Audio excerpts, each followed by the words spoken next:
position? Okay, so then we can move to item number 3, which is agenda approval. We have a motion for that. We have a 12-point agenda. I'll make the motion. Thank you. Motion by Supervisor Luck.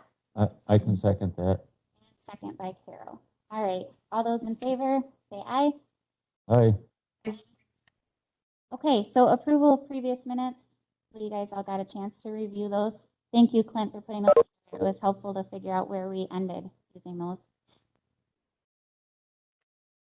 Motion to approve. Thank you. I can second. All those in favor, say aye. Aye. Aye. Okay, also Carrie will be here. He's just running a few minutes late. So correct me if I'm wrong, but I think we're gonna skip number 5. I believe we're pretty much done with that one. And so move on to agenda item number 6, which is where we've been spending the bulk of our time. And looking at our previous minutes and reviewing the strategic plan, I think that we ended. And Melissa, you can tell us exactly where we ended, but I know we're on the second document. And again, these are in the first folder, so if you're trying to find where they're at, they're in the first folder. Hold on a moment, I'm trying to pull up the correct one here. I know we were in the section on employees. Do you have, Melissa, where exactly we ended? I believe we ended with develop a culture of support for employees. We were talking about that. Okay, and then I know for the minutes, we must have went back to mission and vision because it said that we did a finalized statement for those. So I think then we just jump back in here at prioritize service over staffing. Is that where you see that we need to start? I think so. Okay. All right. Okay, well, Melissa, I'll let you talk us through the edits that we had previously made. All right, so prioritize service over staffing I have as a category of improvement. And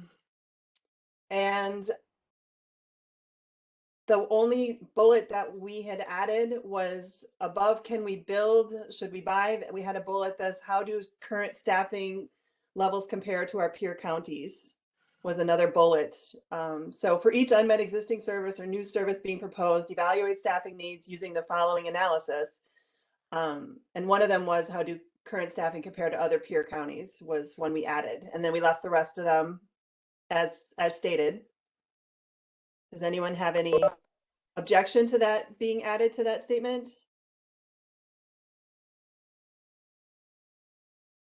Okay, so then the next one is capacity. Oh, sorry, Melissa, hold on. I was trying to formulate. So this isn't Okay. really an edit other than just the style of the bullets below. I feel like Joy had such a nice little style going. I don't know if it matters that our first bullet point then is not exactly in the same category. Do you guys care? Do you see what I'm saying? Like, it's like, can we build? Should we buy? Is there opportunity to borrow? Can you bridge the gap? Should we stop providing this service or position? Do we want to formulate that statement to flow with those? Does it matter? I have no opinion on that. If we were to format it like that, what question would you think that would be asking? I mean, it is basically stated in a question without a question mark after it. Like I said, I don't think that it's like a make or break deal. It's just something that I noticed. Should we put it at the end? Sure. Let's just do that. Put it at the end? Yep. Okay, so now it's after the should we stop providing this service or position? And then it's how does the current staffing level compare to peer counties? All right. Anything else on that one? Okay, capacity. I had as effectiveness. I think I struggled a little bit with this one, but I don't know, does anyone else have any? Well, I remember we were talking about that in general, right? Didn't we agree to reformat this somehow as well? Or had we not made a decision on that? I don't think we made a decision. I think because all my notes have the categories still in parentheses after each section. So I didn't change that. I can go back and watch the video again and refresh my memory. I just didn't. Well, maybe it'll be easier once we have the finalized, like our edits as a whole. Maybe once we look at it as a whole, we can Go through it all again. tweak Yeah, those. just Yeah. okay. All right, so we didn't have, in that first paragraph, didn't have any edits at all. Invest in education of county board supervisors, we listed as an improvement, or I listed as an improvement. And then we did add a few things to the tactics. So under the first bullet that says formalize an onboarding process for newly elected supervisors, including, we left the first one, creation of a mentor program partnering tenured supervisors with new supervisors. And then the second bullet we added was intentional subject area expertise growth, proactively bring topics to the board to encourage research and learning in individual supervisors who can then bring back information to share with the whole board and grow institutional knowledge. Was one bullet we added. Do we want to talk about each one individually, or because there's one other one we added? Let's talk about them individually. Okay. Want me to read it again? Sure. So we added intentional subject area expertise growth, proactively bring topics to the board to encourage research and learning in individual supervisors who can then bring back information to share with the whole board. And then another sentence in that same bullet, grow institutional knowledge. So I think, sorry, go ahead. I was just going to say, I think it's not actually clear like who is bringing topics to the board to encourage research. And so that part I think maybe needs to be clarified a little bit. Like, is the chair bringing topics to the board and then encouraging research of encouraging supervisors? Is it, I mean, I guess that seems like that would be the appropriate person. I don't know. Well, my thoughts too were also that particular bullet almost seems like it needs to be one of the bigger bullets, just because, okay, when we say that we're formalizing an onboarding process, the other bullets that we have are very like defined bullets. For example, creating a mentor program, holding meetings to facilitate knowledge transfer. And this one seems a little less, if that makes sense. Oh, I see where you're going with that. In other words, the bullets under formalized onboarding have to do with new members, but this one really would apply to the whole board, no matter what they're Right. Right, and it's harder to make this one as formal of a process, if that makes sense. So why don't I put that as the second black bullet? Because this was one of those open circle bullets. I guess I don't have to put it as the next one. I could put it wherever we want within the rest of these. I agree. I think putting it in as a first level bullet makes sense. Okay, so I will make that change. And I would also agree with you, Melissa, that we need to tighten the language a little bit, perhaps, because it's a bit unclear.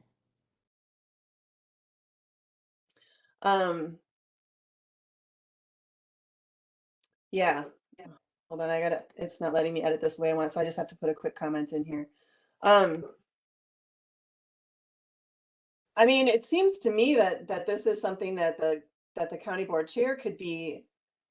I think the intent, just let me explain. So I think the background on this bullet was a comment we were all talking about how it would be nice if it were the work was more spread out throughout the board, that it wasn't just a few people doing a lot of the backgrounding and coming up with how to go about things and making all the phone calls to other counties and all of that. So it would be nice to spread that out to encourage more supervisors to get involved at that level. So I think that's what this bullet is attempting to get at.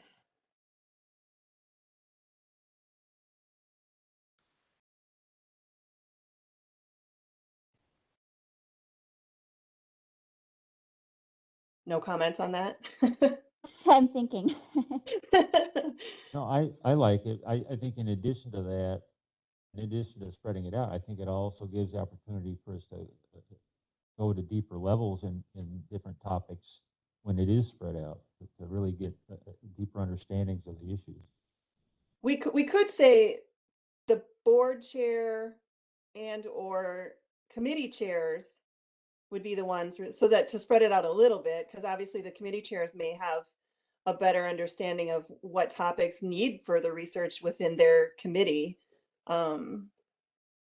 So we The only could, problem I have with that is then it seems like it almost limits, for example, a new board member from just proactively going after something on their own, which obviously practicality it doesn't, but I don't know if we want to leave it the way it is, except just change that wording so it doesn't leave it without a subject. Does that make sense?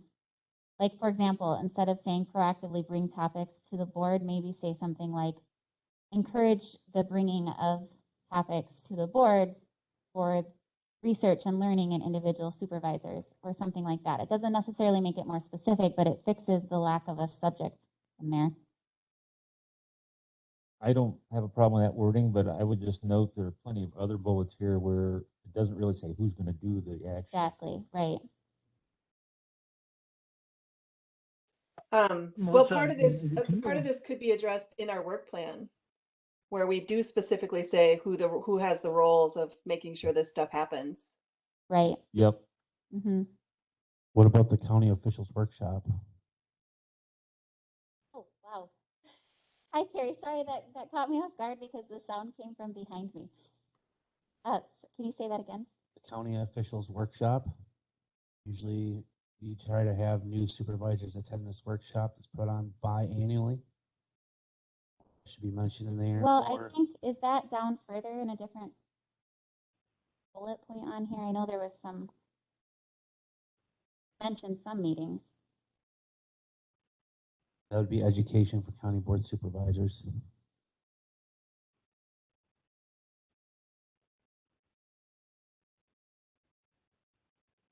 Harry, is that different from the WCA annual meeting? Is that something else? Yeah. Yes. WCA puts on this county officials workshop. Counties Association puts that on, but it's totally separate. They're usually held here in Richland Center at the White House. However, I don't know what the status When was is the there. last time we had one? They had one in 2018 when I first got on the board. Well, Okay. I thought it So got, we didn't miss one. There just hasn't been one since. I think they've just delivered in a remote, Yes, That's the online plan, last yes. year. Oh, okay. and it's specific to kind of more of agenda of new incoming supervisors. I think they really kind of go from front to back on the county supervisor handbook, the black book, Okay. Yes. if memory serves. didn't COVID axe that? Isn't that why it didn't happen? Yeah, They that's why had they. a play in it, but they went remotely. Oh, okay. And if I remember correctly, it was actually recorded meetings. It wasn't live, Could have been. I think is what I was told. But yeah, it still should be in here. Should be something. So Clint was saying that he believes that's part of what was meant in the last bullet point there. But I mean, if you would like, we can actually specifically name that. Actually, the other thing that we could do too is take bits and pieces from what they offered and kind of curtail it to our own needs. I don't know if there's like a specific committee or group that would. Are you like, for example, within, we have the bullet point that says create an boarding folder or expectations. Do you mean like utilizing something like that to make our own? Maybe like Yeah. some resources in there where the other thing is the local, I go on that website quite a bit. It's the UW Extension Local Government Center. They got a lot of They do. stuff on there. Yeah. Okay, well, we can definitely put those specific items into the bullet point. And then the work plan would figure out who's going to make it happen. Correct. Okay. So I where think- am I mean, I? for example, when we say create an onboarding folder, we're eventually going to have to decide where does that responsibility lie. I think we meant, I mean, unless you have a better spot, I think perhaps that last bullet point, Melissa.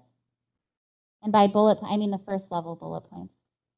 Conduct annual ongoing training covering basic concepts of local government. Isn't that biannual because it's done whenever there's when there's a new board elected? Oh, and you're correct. This one would be, the one you were mentioning, Carrie, was specifically for new members, right? So that should probably be under that second level bullet points then.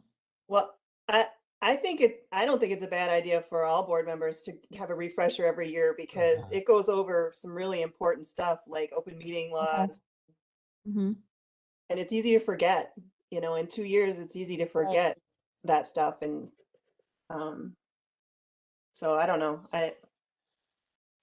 Easy to forget in 1 month. So Right? you're saying it's biannual. Do you just need maybe conduct annual and biannual or and skip the annual entirely and ongoing training and then just include the title?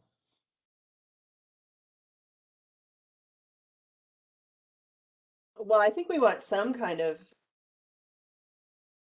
I don't think we want to leave it open ended. I think we want to have some sort of goal. Like either is it going to be annually or is biannually every time there's a new board. But it shouldn't just stop with new members. I think we should be encouraging all members to go every 2 years to make sure that you still understand your duties and what you are allowed to do and not allowed to do. Courage or require? This is Lee Van Landite.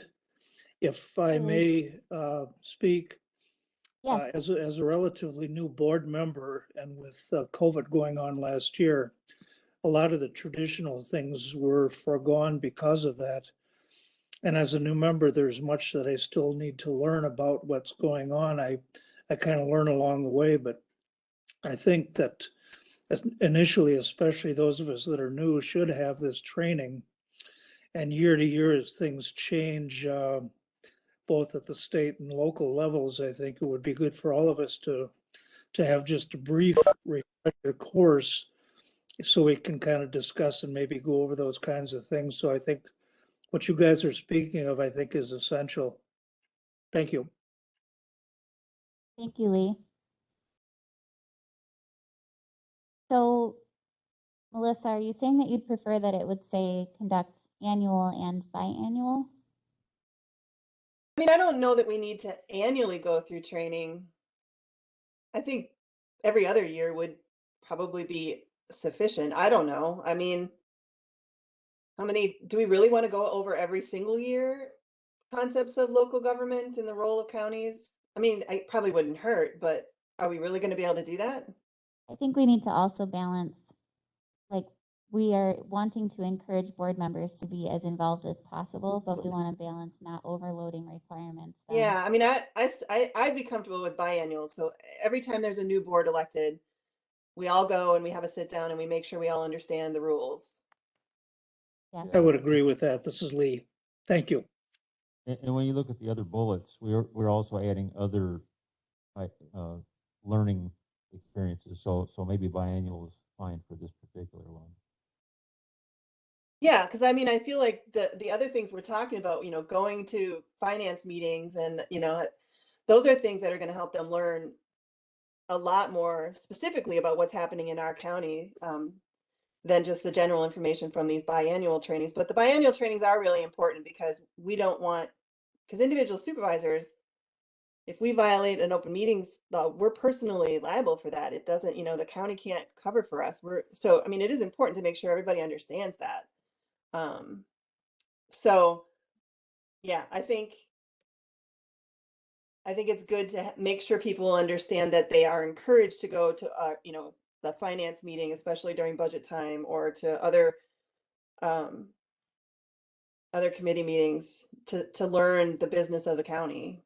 And I think we've captured that. So do we want to, I guess, to back up here, so that under the first formalize an onboarding process, that last bullet that we added was said create onboarding folder, expectations of supervisors. Should I say create a document that that lists the expectations of supervisors? Or, I mean, I guess our rules of the board somewhat capture. I think But we're I going don't to think, have to I work think, some I of think what those we, out I'm in the sorry, go work ahead. plan, correct?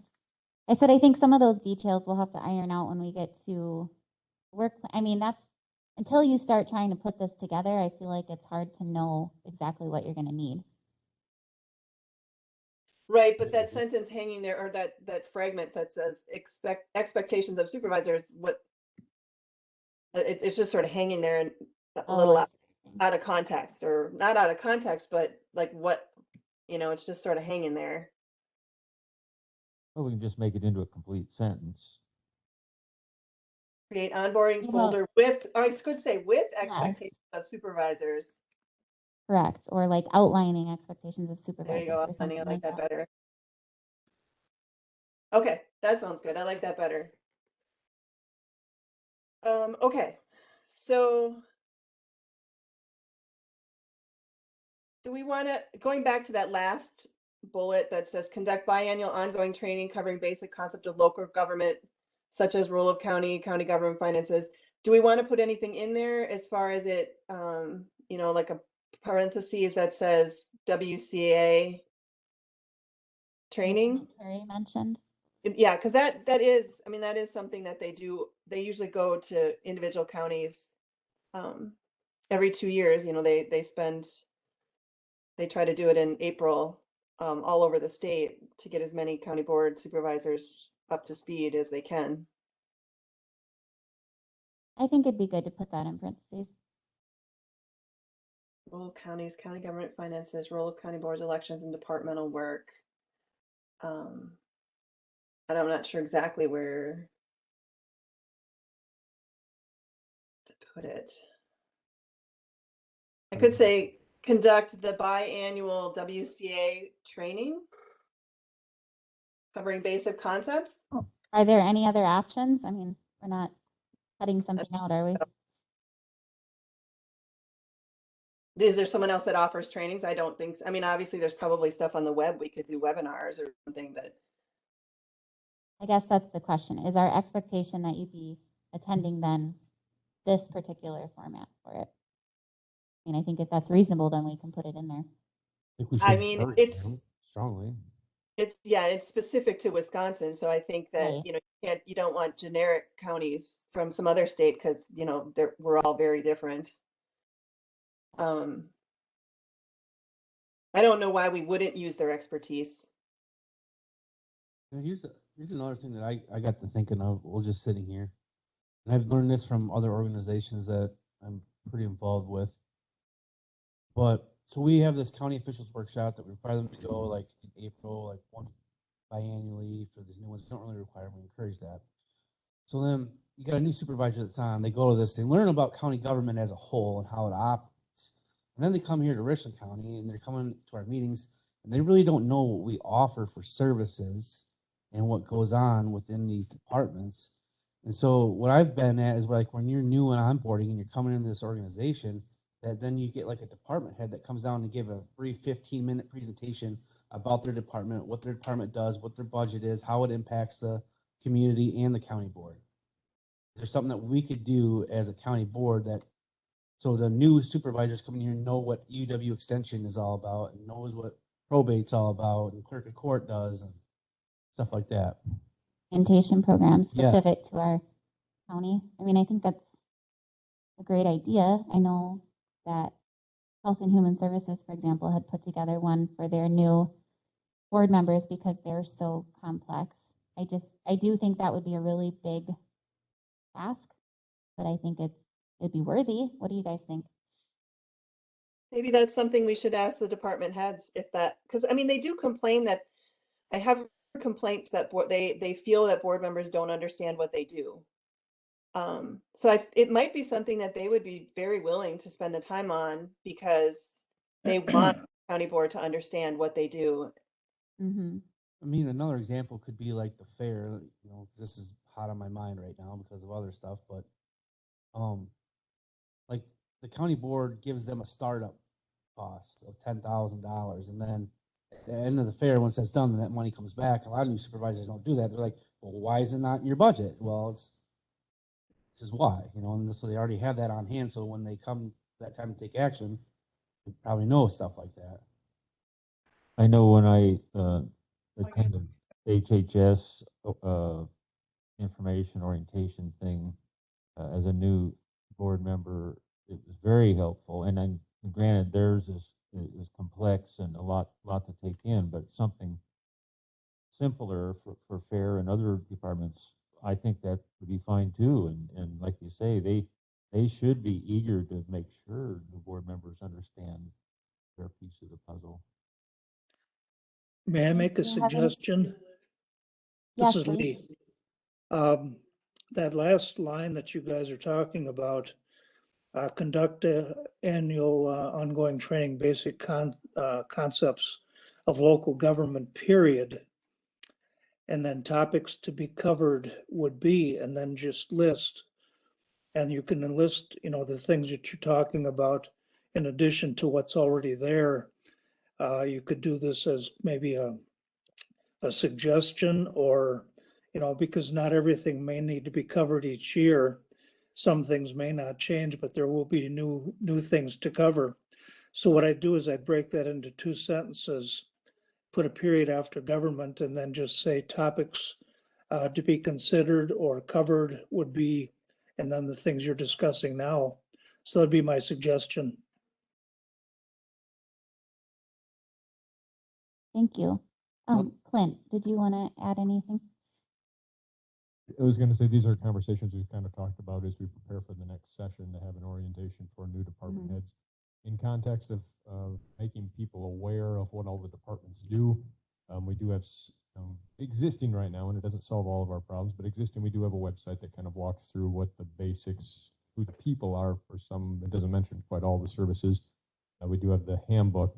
I'm thinking, though, in context of how we're trying to also potentially arrive at our committee structure, maybe it's appropriate that administration puts together like a document that just kind of outlines in bullets the main functions of each department. It's something that could go out with a packet, so that what folks are also then, when I'm asking you to submit back what boards or commissions or committees that you would like to participate on, you also have, as a new committee member, some idea of what each department's kind of doing. Throughout the years, we also try to encourage like an annual report from our departments that come through and feed on an annual level. But if that's something that even on orientation night in April, at least to have a couple-minute FaceTime with each department head so they have a face to connect with the services. I'm visualizing pieces like that. So that was what I was going to bring up right before you talked, was that there is these annual reports that we do, but they're not until like Yeah. October. So we're well into Mhm. the session And budget process when they start by that learning point. about what they've done, and they're already in the midst of already created a budget essentially for the next year.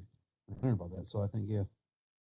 I think that the orientation night idea would be great, to have some sort of like brief PowerPoint or face-to-face with each of them would be a great idea. And what you said with the document, I'll say as a new board member, now I know I came on a little late, but when you're handed just a list of the different departments and told to choose which ones you want to sit on, Yeah. it's a little daunting because you don't really know much information about them.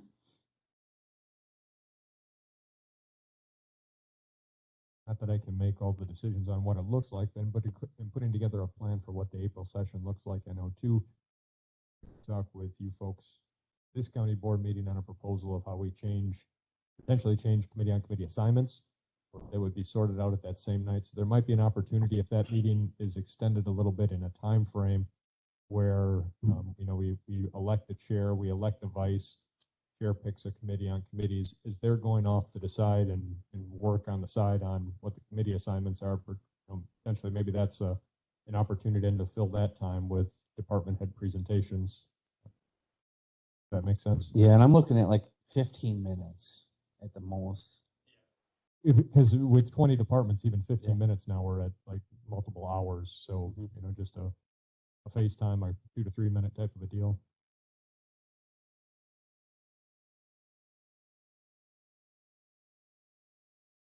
If you wanted to do it all in, one type of a setting, again, if you wanted to do like a 15 minutes more in depth type of a thing to the county board, certainly is also appropriate. But at that point, then we'd have to do the math on how much time that's going to equate to space that out. When you mentioned orientation, I was actually thinking of like a separate meeting, after that specifically new board members would attend, where you would actually have time frame for that. I don't know if that would be appropriate or not, but that makes more sense to me than trying to squeeze 20 department heads into 20 minutes in our regular county board meeting. And this is probably something I would touch on, probably a county board rules type of a document. Mm-hmm. So if there was a recommendation then that you'd want to make as a group or a body after having thought about it, then that's something I would recommend that we would take them through rules and resolutions and kind of add it to a county board rule type of a document to capture what those expectations are. Right. I think that's something we could discuss. I mean, I'd be all in favor of having a specific orientation night or day or whatever it might be for new board members. I would have been extremely happy to attend a specific Richland County orientation.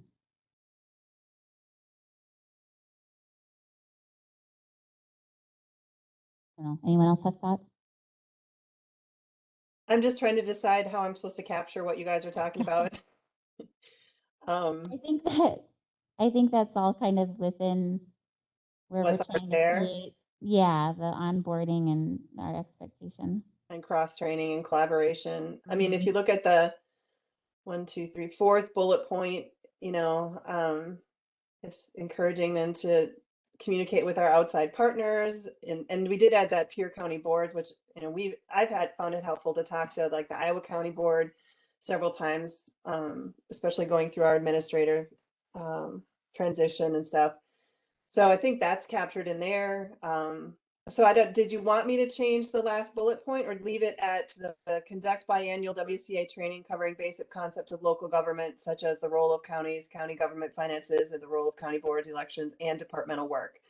I mean, departmental work could kind of be encompassed in, you could take that and run with having the department heads either create documents or make presentations to the board. It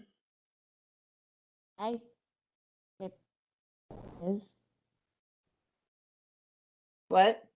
I'm sorry. I said I think it's fine as is. I feel like it's covering what it needs to, unless others have thoughts.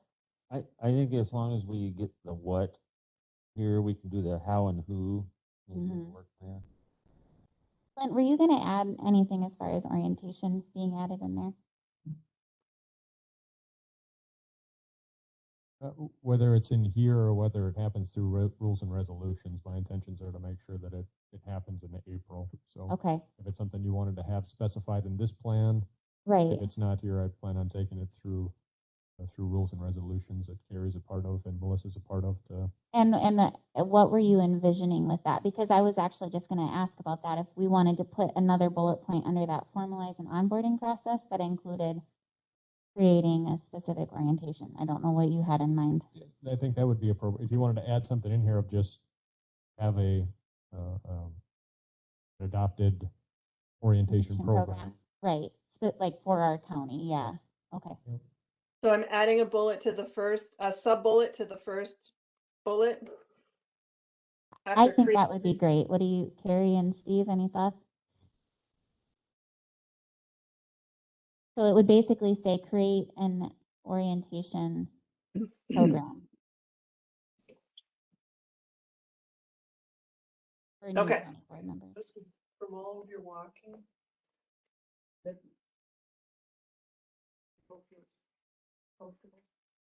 So after create onboarding folder outlining expectations of supervisors, the next bullet would be create an orientation program for new county board members.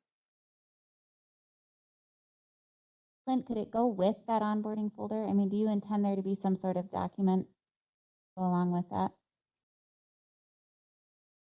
We have a folder that's kind of set up with admin documents. I guess you're visualizing to have then kind of another folder that's kind of separate outside of admin documents of orientation type documents. Is that right? That's the vision? I'll just say that one of the things no one ever told me. I accidentally found the administration folder and then found all sorts of goodies in there, but I was never actually told about it. So I think what we need is part of an orientation program. An orientation document, something that tells you, these are the things your iPad has all sorts of goodies on it, but you do have to look for them. They don't just jump out at you and say, hey, read me. So I think we need to have some place, we need to have, a one-page something that says, here are the things you can do that, will make your job, make you successful as a supervisor.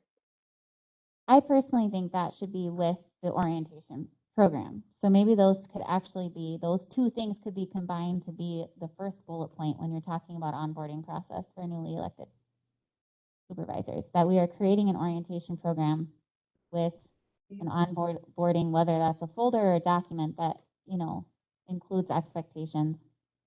But it would Okay. also include what you're talking about, Melissa. Create an orientation program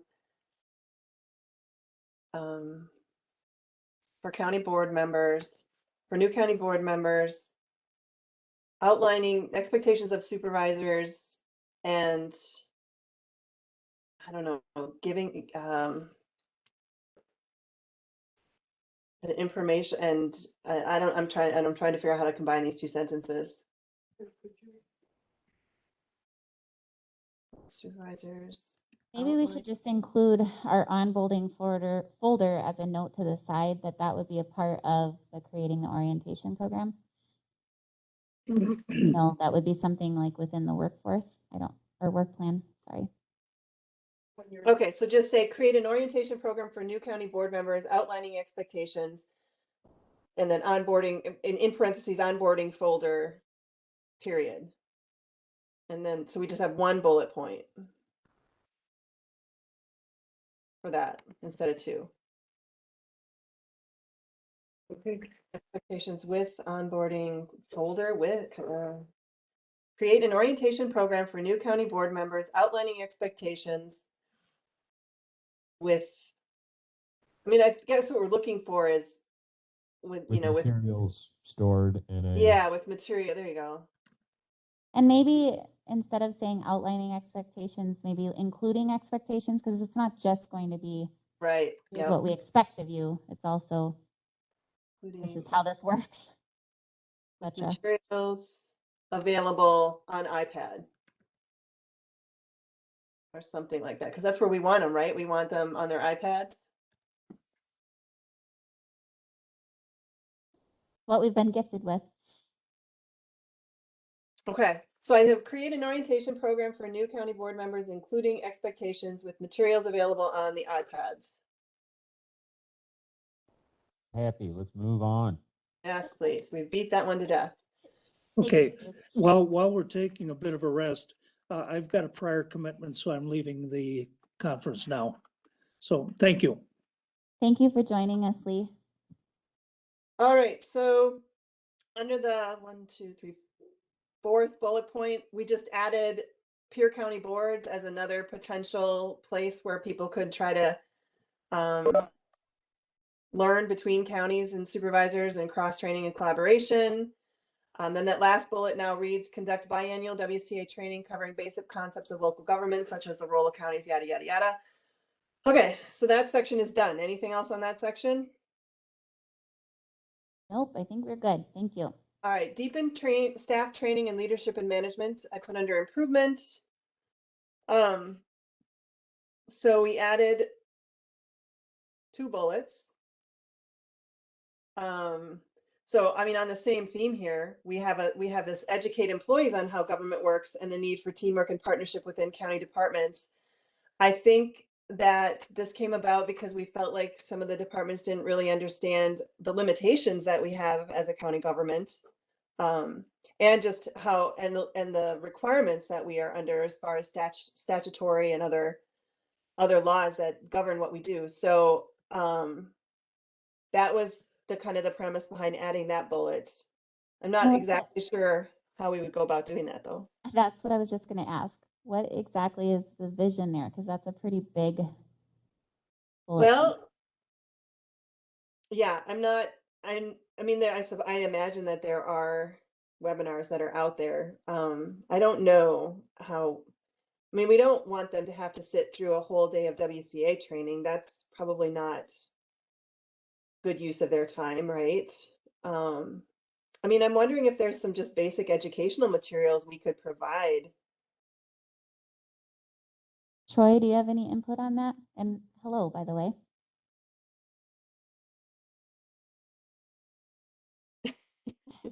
We're giving you a minute. It's fine. Can you hear me okay? Yes. Okay. I was having trouble with the audio on my computer, so I've got the phone up. I think as you, my sense is you're hitting on all the stuff that as somebody who works for you, I would really love you to have built in. and this came up during the strategic planning process, just the huge diversity of knowledge or lack thereof, you know, in making decisions. So my sense is as you move ahead, keeping in mind this is a living document, you're going to find those new ways to onboard and to train, and adding as you go. For instance, the connecting with peer counties informally or formally is probably going to be another way where you find new ways of figuring that out. Candidly, you could also ask us, those folks who work for you. Abby Haas in Lafayette County Economic Development, she and I have been talking for a spell about just the Economic Development Group holding a lunch and learn. We will bring new elected officials into the room and we will feed you, and we will talk about what's regional planning do versus Jason Glassbrenner versus workforce development versus extension. Why do you need these folks? So you certainly could task us with that. We're already thinking about it because it behooves us to have you all educated and on board. So I'm rambling. I don't really have anything specific in there, but I would No, certainly welcome you that's tasking good us with for- coming to you. Troy, when you were talking specifically, as we move down then, when we're talking about our county staff, do you have any knowledge of a way, because we had included this bullet point that perhaps the county employees could use a bit more education or might find it beneficial on what our role as the county board is? Do you have any thoughts on a good way to do that without it being, you know, a large drain on their time? Yeah, I mean, without being a drain on their time. I've gone to a couple county associations and I hardly ever see anybody there except elected officials and administrator or county manager types. There's a lot of stuff there that I think would be very informative for department heads. Managing managing up the chain of command is a very good skill. So, you know, I don't know how much training you can afford or send them to. It could be as easy as looking at the agenda once a year, but those always have areas of training county board members. So it could be a place for your department heads to engage. Maybe it's not so much though about counties, it's just good governance, general governance. So one of the things that I took a couple years back was a certified public manager course. It's offered through UW-Madison Continuing Education. Candidly, I think any department head should be ways to go through something like that. It doesn't say this is what a county board member does, but the fundamentals of good governance and effective project management and supervisory stuff is all right there. So, it could be something as simple as finding that program. So I don't know, do we want to leave that as is then, or do we want to make it a little less, like consider educating employees or department heads? Well, I mean, I don't think we need to lessen it because even it's a fluid document, and we're not necessarily going to meet every single goal, but I don't think it hurts to say that one of our goals is to educate our employees. It doesn't tie us. It doesn't, I mean, if we don't do it, we're not going to get thrown in jail. At least I don't think so, right? So I would say I would rather leave it in there with the language it has than to weaken it too much and just say we're going to talk about it some more, because that, at some point we need to do and not talk, right? Right, well, I'm fine with then leaving it as it is, and we can work on logistics later. Yeah, and maybe we'll find that it's just not feasible, at least, or it'll be, something simple, but that it doesn't say that we have to, everyone has to get a PhD on how government works. We're just saying we want to, give them the tools and information. So yeah, I mean, that's my thought at this point, is just leave it alone. And I think it's a good thing to have in there. I think we do want to educate our employees. So the last one is create a culture of sharing information and learning from peer counties. I think we put this in there just, as a reminder that we don't have to reinvent the wheel every single time something comes up, and that a lot of counties are, we're all facing the same issues. And so, encouraging our employees, department heads to seek out other counties seems like it is a good thing. So that was why that was added.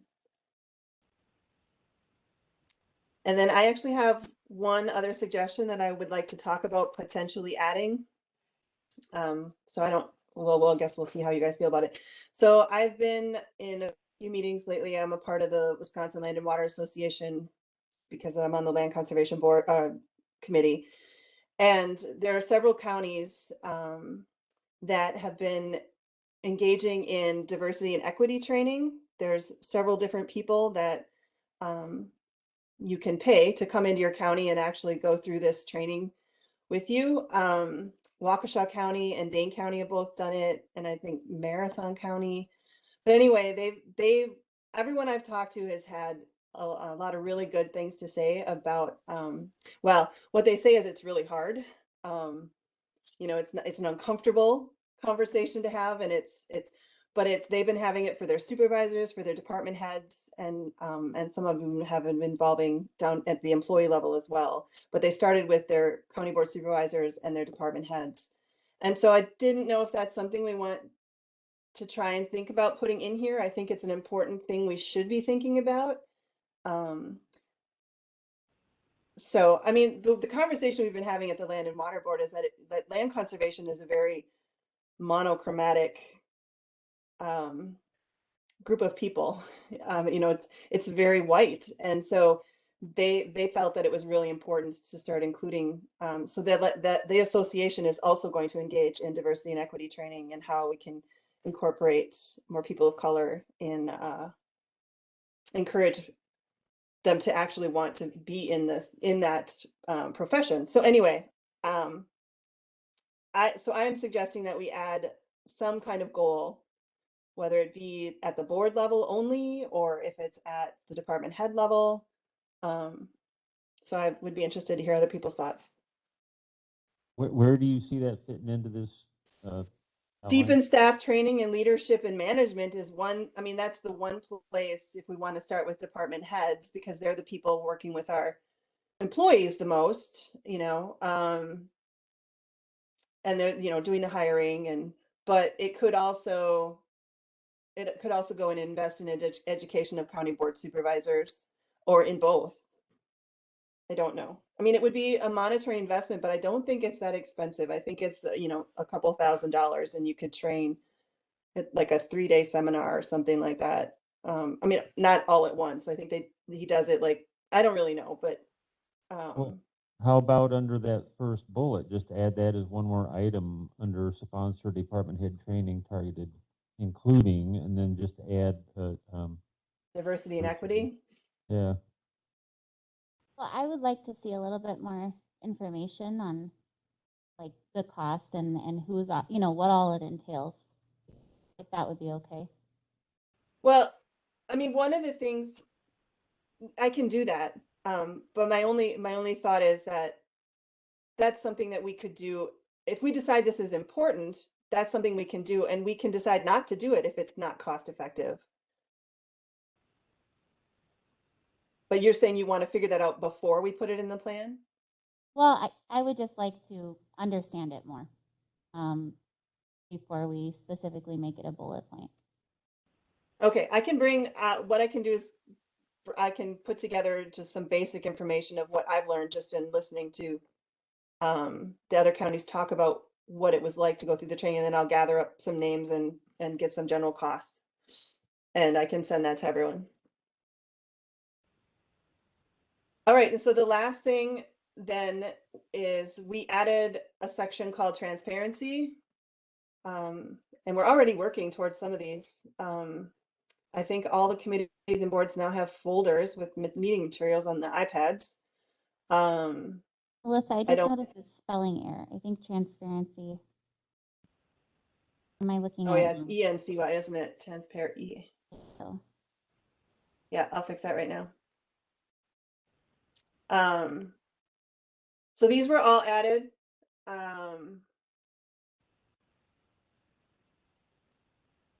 does anyone not want any of those on there?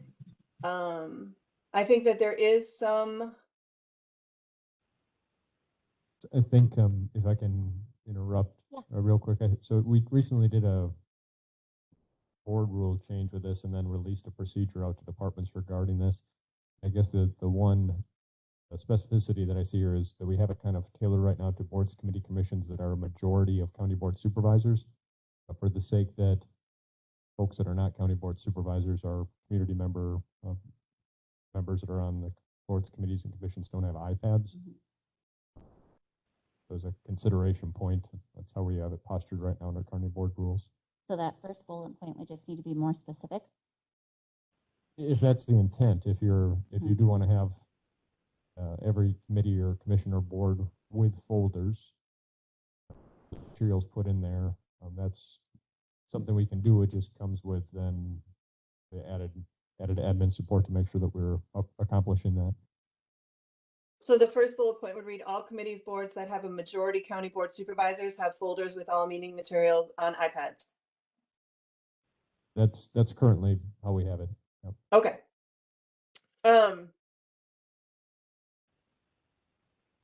Do we want to have the same? I just as an aside, I went to the Wisconsin Counties Association conference, and I attended a session on broadcasting of public meetings, and I learned a few things that I think are really important, and I think we're going to be talking about them in rules that may change a few of these bullet points, like the last one in particular. But that doesn't mean we can't have it in here as a goal. And if we just decide we can't meet that goal, then we just say we can't meet that goal, or we don't want to meet that goal. Yep, I would agree with that. As long as everything is kind of, this is a visionary document, then yes, we can have these listed out. Because again, I mean, yeah, a strategic plan it's a fluid document. There's going to be times when we're going to find things that we just are not going to do because we thought it sounded like a good idea, but then you start looking at it and you realize it's not a good idea. And so you pivot. So I'm sorry, which one are we talking about specifically, or all of them? I was just talking about the last one in particular, that all committee boards reported and up on the website. I just learned a few things that I think are going to make that a little bit difficult to attain. So I'm just saying there could be some issues, but I don't think we should not put it in there as a goal. We just may choose not to do it. The general goal of transparency, yes. Some of the details, I agree. We can list items that might change. Right. So does anyone have a problem with anything that we absolutely don't want to have on there as a potential way we could improve our transparency? Or any ideas of any other ways we might want to try to improve our transparency? Okay, so we want to keep going? Yes. Can I insert just really briefly here? Does anybody have a particular time that they need to be out of this meeting? I know when we met at 1, we ended at 3. We had like a 2-hour. Are we good with going till 3:30, or do we need to end earlier at 3? I'm okay with 3:30. Me too. I'd like to get this done, this part for sure. Okay. Well, and the other concern is, we've had about a month since we've met, and we have a lot to do yet before December. So, okay. Thank you. Moving on. All right. So under growth, I see. I didn't put anything next to growth because I think wasn't growth one of our. Remember what are our 4 bullet points again? Effectiveness, improvement. Pop quiz. Yeah, growth is one of them. So I feel like I didn't put anything there because it is one of the things. So we added language to the first bullet under tactic, under maintain investment in workforce and community development. So prioritize new home construction and development of incentives or programs to attract developers using smart growth concepts, smart growth planned economic and community development that attempts to curb urban sprawl and worsen environmental conditions. So we added this because we had a very long conversation about what kind of growth are we looking for? Because we can't, it needs to be Steve, and I think I- Steve may want to talk on this. Yeah, and I do have some thoughts as well, if I can share that, and then Steve, maybe you'll be able to answer my question. When I was re-looking at this, when I was going through it again, because I remember the conversation that we had and why we wanted to include that in. But when I was doing like research on what all smart growth entails, if you're really adhering to smart growth, it's a big concept with a lot of pieces. And I feel like when we are making a document that is at this point very internally focused, and I know we've said this is a fluid document. If something doesn't work, we don't have to. On the other hand, I feel like this is something that could require its own specific task force, its own type of plan. And if we're really saying smart growth, when you're doing that, you really have to weigh, are we going to limit some of the things? Because smart growth typically, now correct me if I'm wrong, Steve Carroll, is often been looked at in a bigger, more urban setting. And so when you're talking in a rural community where we have, you know, our limitations, we also don't want to limit some of the things that we need to do in our community because of a smart growth concept that was pioneered in an urban setting. And so my concern with that is I feel like we would really need to have a group that's looking at all of those things. And I don't know that we're set to do that right now. But that doesn't mean we can't include it. I just wanted to put that out there.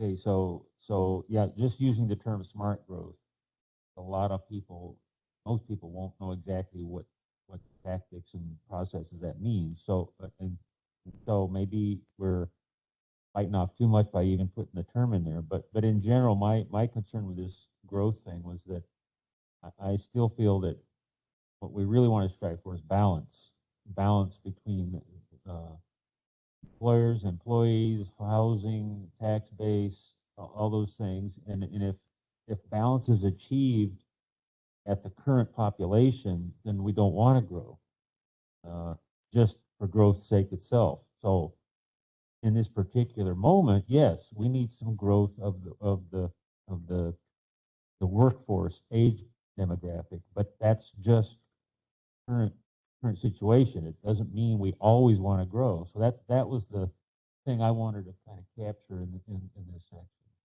So I'm just wondering if we can capture some of the ideas that Steve is saying in a sentence that doesn't necessarily use the term smart growth simply because of what that term actually entails.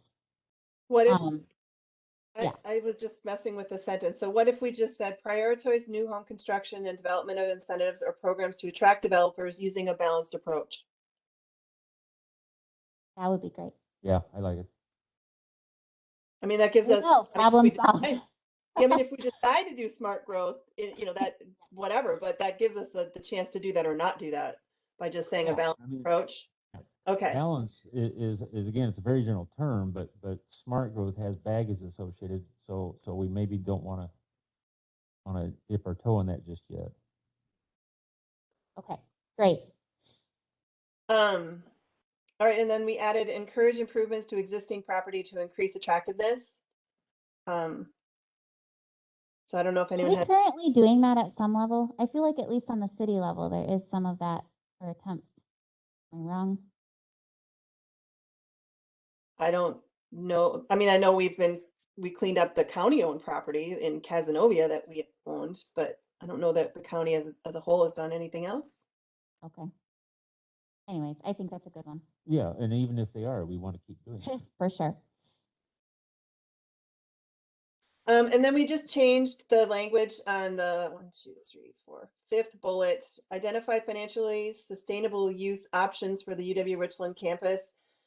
Just deleted the language in the event the current relationship ceases. I think we were just thinking it to be a little less negative and just, you know, just make sure that we are paying attention to, you know, other potential uses out there if something were to happen. So I don't know, does anyone have a issue with that? No, I'm just rethinking though, we deleted a section, right?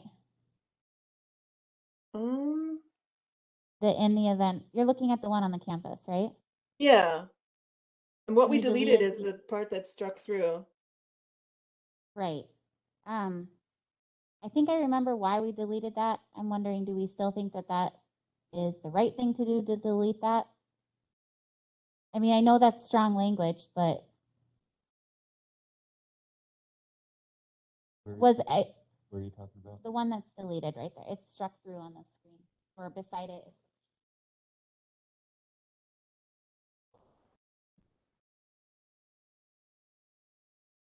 I mean, I'm okay with leaving it in too. I mean, I think everybody knows that that's the talk around town, right? It's not like it's a secret that there's concern that that campus won't survive. I think the concern was just, How you know, about changes instead of ceases?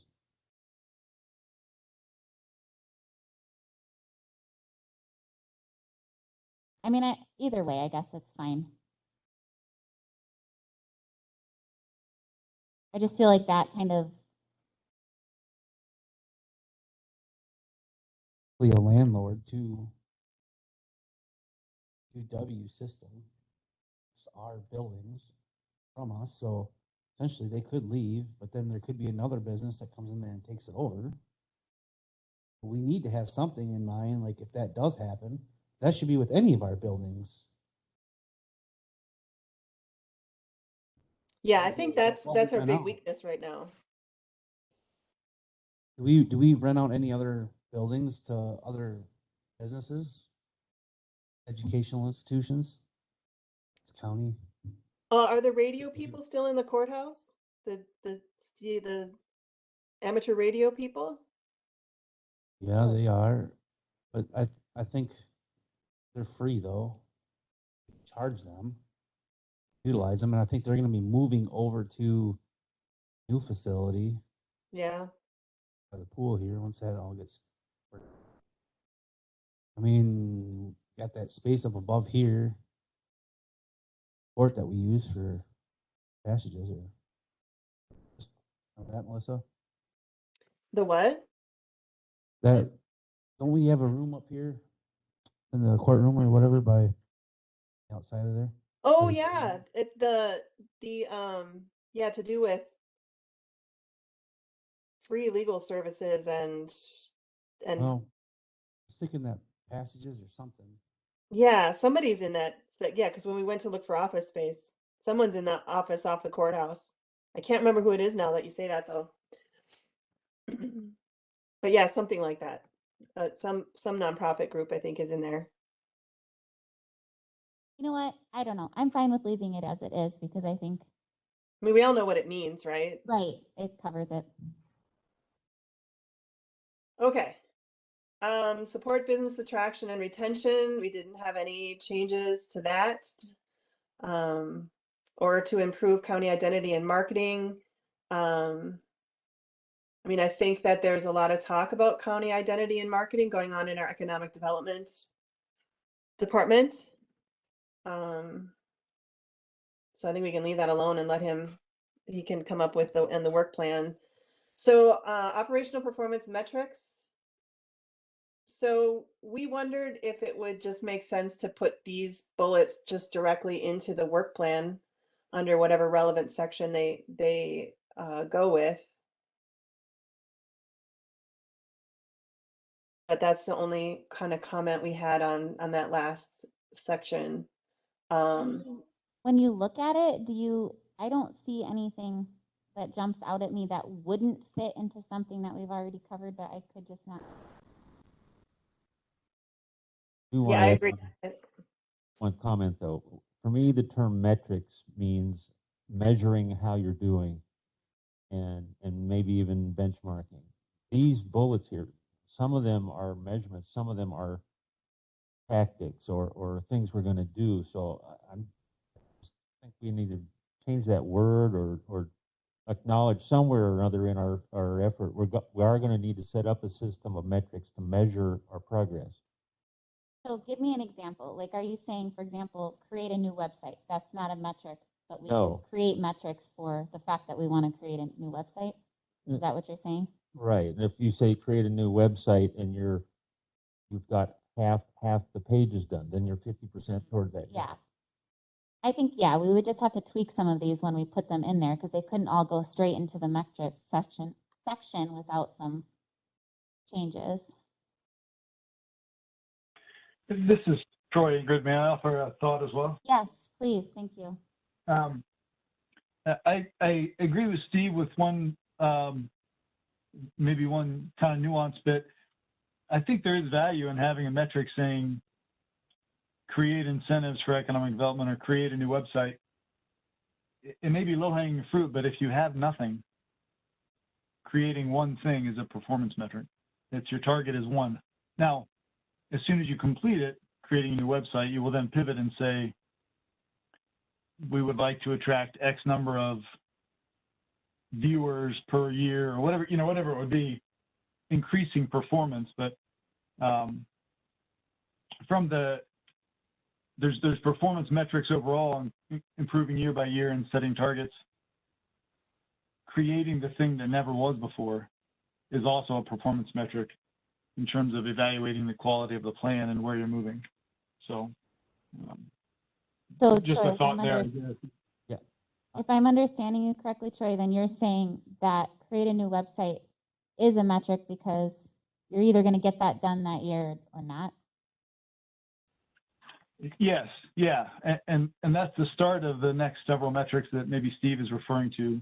How do you know how well the website is performing? For instance, you can't gauge performance until a thing is created. So creation is metric number one in my mind. I agree that there's some metrics are, there are different levels and some are a yes, no, but I also would say there's a whole bunch of metrics that we haven't even itemized yet. And so whether this is supposed to capture that whole concept or if it's just part of it, I'm not sure.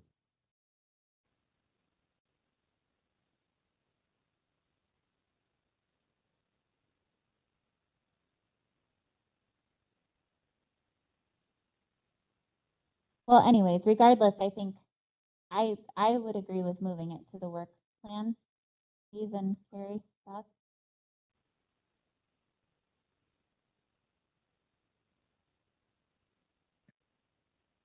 Unless we wanted some sort of explanation that the work plan will have metrics.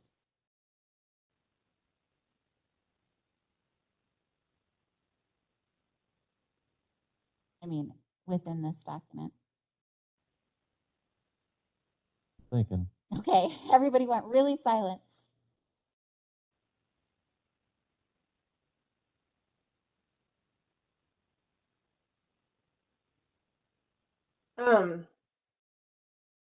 So Oh. in that first paragraph, it said recommended performance metrics are below and summarized in Appendix A.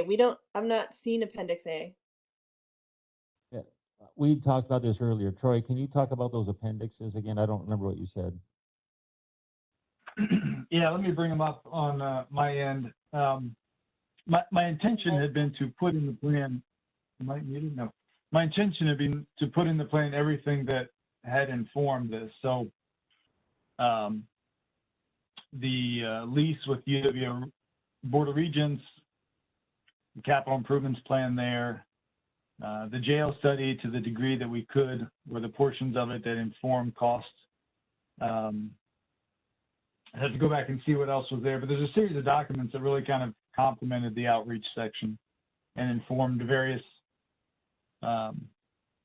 sometimes just short-term steps, sometimes longer-term visioning. So bear with me here, I'll pull them up.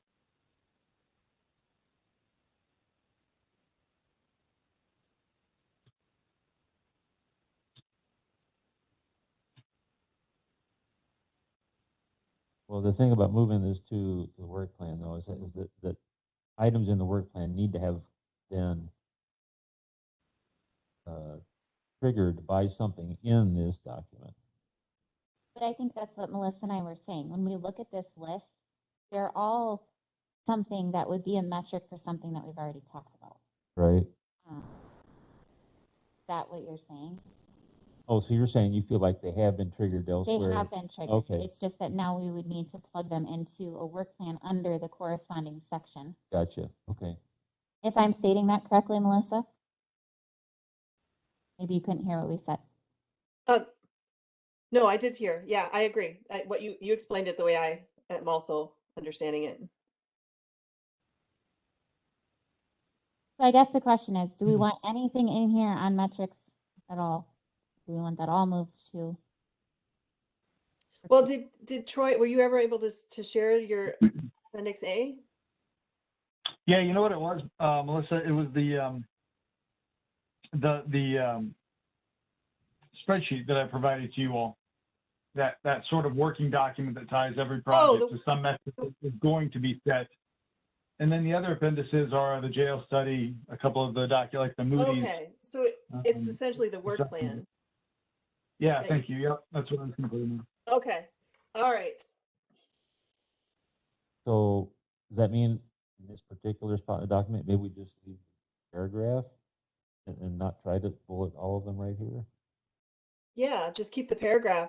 That's what, yeah, kind of what I was thinking. So in that last line then, right before the bullet points, instead of saying recommended performance metrics are below, you would just have recommended performance metrics are In the work within- plan.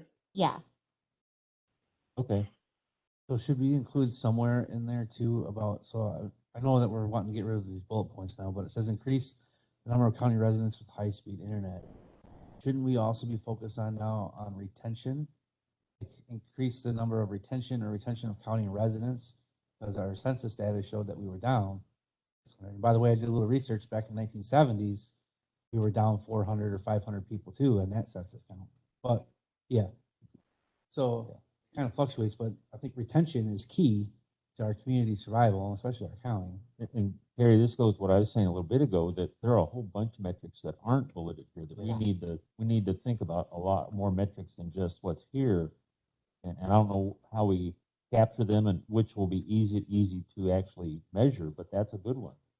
I think, so this was not meant, or at least in my opinion, this is not meant to be a comprehensive list. I mean, we haven't even started biting off the chunk of figuring out all of the metrics that we need on the work plan. So, I mean, I would agree with you, Carrie. I think there are other things we can add. So then somebody Okay. talked to me the other day, I don't know, about a recreational plan. I don't know if Jason emailed. Oh, we actually deleted that because Melissa, you commented that we already have one. We do. We do. This, I think, I don't know. Jason sent me, somebody talked to me. I don't know if I was probably half asleep. They wanted to redo our recreational plan. I thought it was having. I think it's Troy- actually due to be have done. Troy work with us. How often does it get done?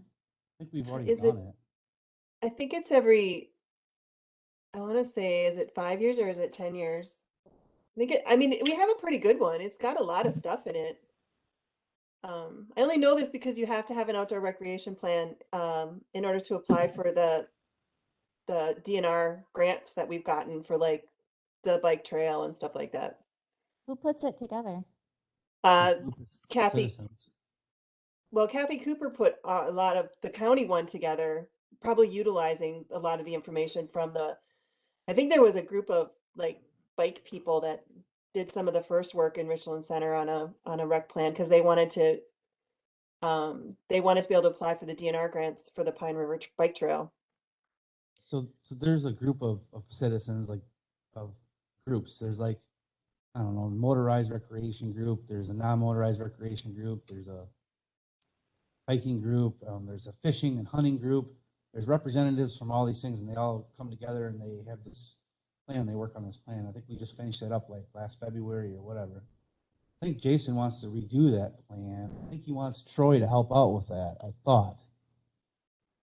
You know anything about Yeah, that? this is Troy. Yeah, yes, sir. Jason and I talked about that. You don't have to wait 5 years to update him, and he's been getting a couple of calls about potential new projects.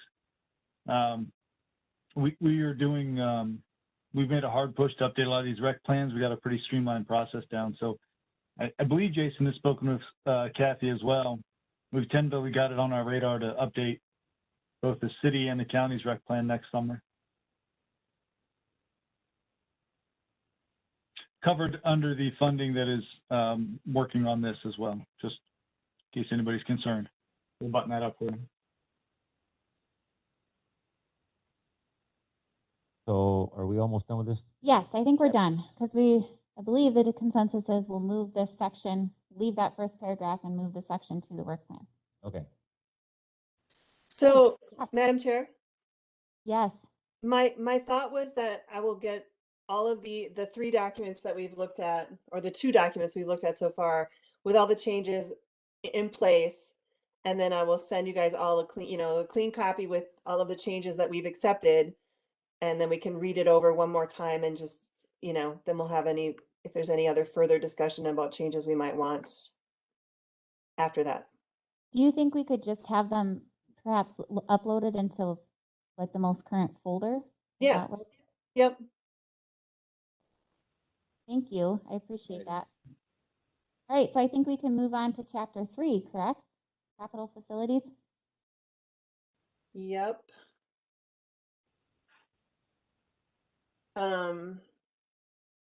Okay, so Making progress. statutory required, instead of, we changed it from mandatory services to statutorily required, just to keep the language similar throughout our documents.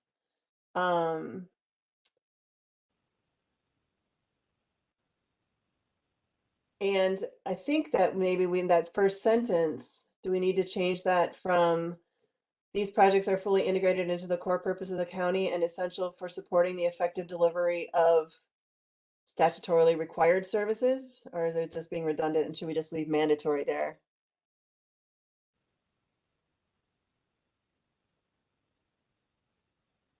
I think that might have been why we left it there. Yeah, right. It's too redundant to say statutorily required. It's kind of a mouthful. Okay. Are you okay? I guess I should back up to that first section. One of the discussions we had when we were looking this document over was, do we want to make the first 2 paragraphs to be a little stronger statement about what our priorities are, and then to put this document in the order of our priorities? That might be something that I think we couldn't decide if that was something that was outside the jurisdiction of this committee. I mean, should the 5 of us be the ones deciding what the priority is for our where we're going to spend our capital money? So that's just a basic thing that I think we do need to decide as we go through this. When you're saying reorder, you mean the Well, ones that are listed below here, list them in order of what we thought was priority?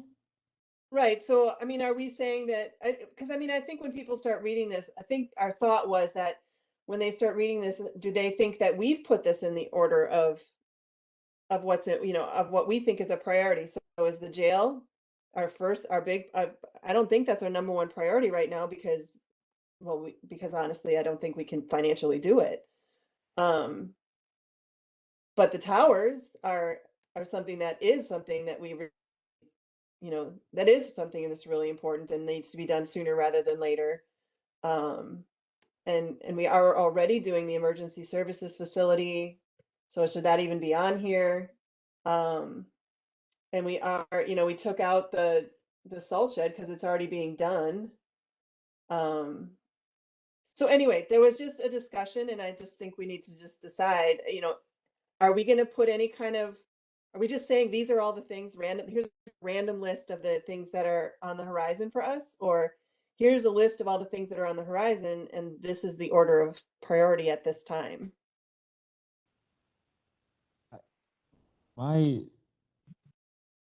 I've had a problem with this chapter all along, in that we're talking about these, in the first parts of this overall plan, we're talking about more goals and ways of how we do our work and all those kind of things.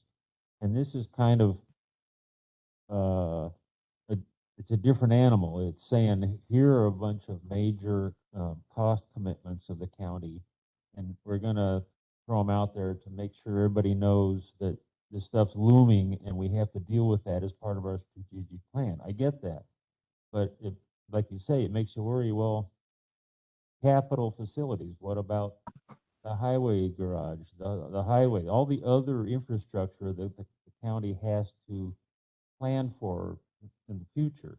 So it's kind of like Troy grabbed 2 or 3 things he heard in our meeting just to give examples, but it might give someone the impression this is the only stuff we're worried about. I agree 100% with what you just said. I'm wondering if what we really want is maybe we just want a brief summary talking about the things that are on the horizon, but then we need to actually come up with a capital plan, like the same sort of strategic planning document that just deals directly with our capital. So I think Troy, you've talked about how a capital planning document goes into like how many buildings you have and how many miles of road you have and all the different equipment you have and stuff. And so that's kind of a way more comprehensive thing than what we've tried to capture here. And so should we even be doing much more than just highlighting some of the big things that are on the horizon? Yeah, I think the Which- big and- difference between these items and roads, frankly, are each road might be a 50-year investment. Culvert, bridge, 50-year investment. As a whole, the highway department has a never-ending supply of projects. Your vertical construction is very different, I think. They're very unique assets that can be closely tied to a service you provide, generally, as opposed to the network of roads that kind of have a different level of decision making. Maybe not, but traditionally, our counties and particularly townships will replace a culvert when it fails. Roads might come up when grants come up. There's not really a comprehensive analysis of commuter traffic and freight traffic and emergency services corridors to prioritize which road we invest in when, oftentimes. So that it's just a whole nother animal. These very clearly distinct vertical construction structures, I think, take another level of analysis. Now, at the end of the day, you only have so much capacity for bonding. So in that sense, they all come together in one capital improvements plan because you can't buy 20 roads and one jail at the same time. So there's joint decision making there. These came out though because they are very different than the roads in my belief, candidly. But as I asked the board, everybody else said, well, we got a bunch of roads, and that's true. I'd say, Melissa, if you have the time and capability to do a larger long-term capital improvements project, that'd be time well spent. It'd just be a lot of time well spent. So to me, what's most informative here is kind of what I've called that proximate objective. And I don't know if that belongs in a plan, but these are big long-term decisions. And in some fashion, you're not going to document in a plan a metric that this thing will be built, but how do you measure the next thing to do? And that came up in conversations. You don't have to address the whole issue, but how do you measure forward progress?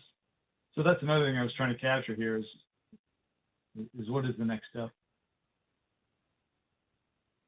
Yeah, I guess, again, trying to look at this as a piece of strategic planning, I felt like,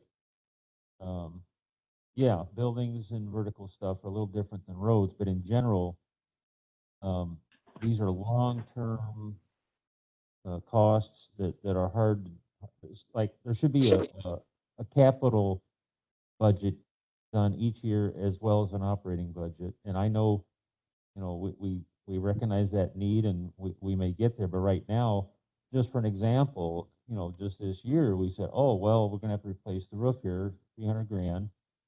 And so it's better to look at long-term needs and recognize that your infrastructure is going to need occasional significant expenses and plan that as part of your overall budget. So when we say capital facilities, I think that's trying to capture the need to not get surprised, to try to figure out how we're going to make sure we can pay for things when they do come up. Madam Chair, can I chime in? Mhm. So one of the things that I believe that the strategic plan, the role that the strategic plan should play in the coming next couple years is I would like to, when I'm trying to decide a budget, when I'm sitting on finance trying to decide what we cut, what we don't cut. I mean, I really hope that we can look to our strategic plan, look at what our goals are, and then, be able to determine what should be cut. Because I think Mr. Langrick has told us several times in the last month that, we've sort of done all the magic we can do. Now the tough decisions are coming. Next year budget is going to be some really tough decisions. And what I would like is to be able to look to this plan and say, okay, these are the priorities that we identified. So which of these discretionary items don't meet that criteria? So I guess my point being, I think that there is relevance to having both the statutorily required things that are on the horizon as well as this discretionary stuff on here, because we absolutely cannot avoid these conversations anymore. We are going to have to make some really awful decisions, and I would like to be able to make those decisions based on what our strategic goals are and not just the emotion of the moment and the plea of whichever particular entity is on the chopping block. Am I making sense what I'm trying to say? Yes. I would agree with that and add that you also need to understand the relative costs of all those things when you're making a decision. And that's why I'm saying that if you try to generate a capital budget that recognizes you're going to have ongoing costs just to maintain your infrastructure, you can't keep chopping that every year. That's when things you end up paying more in the long run. So this idea of um, cutting, yes, we're going to have some tough decisions, but we don't. For example, we've mentioned these discretionary things that we may have to cut. That's fine, but I don't know how much it would cut. I don't know how much money it represents on our budget right now for Simons or anything else like that. And we need that information before we can make a good decision. So to my mind, the difficulty here is how do we tackle these particular highlighted items in a way that actually benefits our strategic plan and doesn't do it a disservice? Because I would agree that I think to do all of these subjects, they're due, we need a capital improvement plan, which is a different animal than what we're trying to address here. And so I'm just wondering, how can we go about tackling these in a way that actually benefit our strategic plan for the next 3 years? And I guess, Clint, this would be a question that I have for you. How do you see this particular section working with our strategic plan? What do you think we need to, do you have thoughts?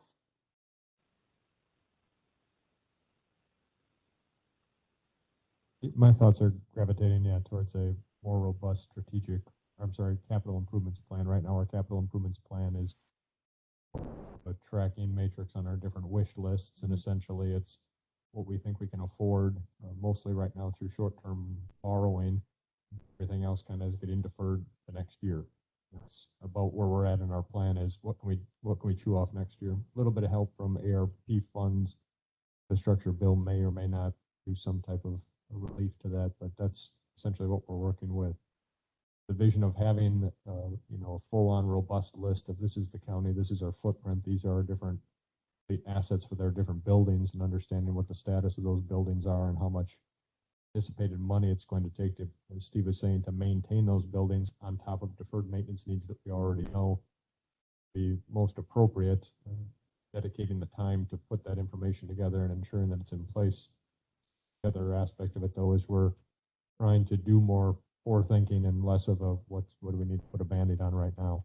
for purposes of completing this document, it's just not feasible where we're going to be able to have all that information put together and be able to present it to you folks by the end of the year. So if the main goal though of the strategic plan is by this date and time, it's a recommendation that we have a robust capital improvement plan that captures these elements of understanding what our assets are, what our values are, what our deferred maintenance costs, what our projected annual recurring fees are associated with each building and major asset.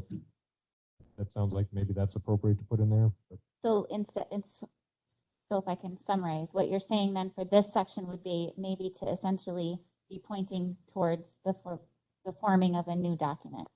Here are things that we need to or are planning to address within a capital improvement. you can. At the same time, we're going down the road that we're on. We know that with the tower project on the horizon and us moving towards that, when we do that project, we're going to be at about half of our legal borrowing capacity, which still gives us another half, but anything past that half point then becomes a concern on with your lenders and your underwriters and all those types of deals, as well as just basic financial management. So the other half of that is our capacity to address those things is going to be very limited as well, which leads back then to the same conversation point that we're going to get to next on mandated services and what buildings can we really in the future maintain and keep in county possession. So how much of that information that we absolutely have to have to the penny, knowing that our amount of money that we can put into it is very minimal, might change the dynamics of the conversation quickly. No, I agree, Clint. It's to me, this section is more about we commit to doing capital budget and a capital improvement plan. We just don't have it yet, but it's something we want. We could do that. We could list some and say these are some examples, but this is just part of the picture. Well, that might change this section drastically. Can I say one thing too? Yes. Keep in mind now, I guess, Minister Langrick, like we do create something and what properties that we do have that we still need to maintain county land. I'm not for selling that. Because if you look up there, it says the jail, the county jail, needs 5 to 6 acres to build one. Well, if we do need that, where are we going to build 5 to 6? Where are we going to find 5 to 6 acres that we're not going to have to buy and absorb an amount of cost? There's a lot of conversations that need to So happen with that. The county's got a history of selling public land or selling land, other stuff. And here's I'll give you several examples, but here's one where I think the county made a mistake years ago before I was even born. We had Pine Valley out there with a farm, and that land, and all that land got sold to the farmers around there for farming. Now we need to find land for us to build, upgrade our infrastructure for our capital, for our services, and that would have been a perfect spot where we would have had land to do that. But we don't have that now. So now we're looking elsewhere. Cost, when we just looked at getting a quick buck. That buck was spent. We got to be thrifty about this stuff. Not just get rid of it. May have to stop using those buildings, but keep them.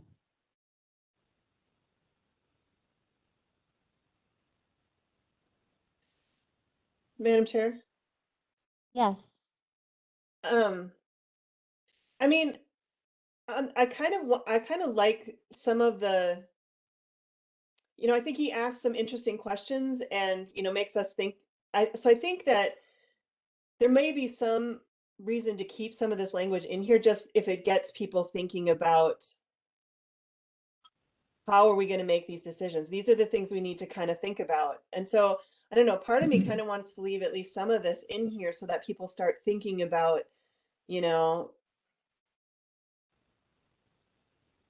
like with Simon's, evaluate whether this service could be successful if owned and managed by other partners, or make plans to divest county of ownership. Or, I mean, that's a question we should be asking. And maybe the answer to that is no, we need to keep it, or, whatever. But I do kind of I think that he has asked some really tough questions in here, things that we don't like to talk about. And I think I would like to see our county board supervisors really, thinking about these things and reading these. So, I mean, I don't know that we have to keep all of them, but I think some of them ask some really good really good questions that we really need to start answering. So I don't know. I guess a part of me thinks that we absolutely need this more, more defined in a different document, but is it worth it to keep it as written here where it's not as detailed just to get people to start thinking about it? I would not be opposed to that. I'm just wondering if there's some way to include some language as to our thought process on that, sort of as what Clint was saying, with the intention of creating a capital improvement plan. Steve, you wanted to say something, and then I did want to ask Troy for his input on how we could maybe address the difficulty in this section. Yeah, I agree, Melissa, that this part of the document is kind of like the wake up call or the warning saying, look, we're going to have some tough choices and these things could happen. I agree that should stay in here. I just think at the start of this document, reframing it to recognize what Clint's saying, that we intend to have a more comprehensive capital improvement or capital budget process, and we're working on it. We just don't have it yet.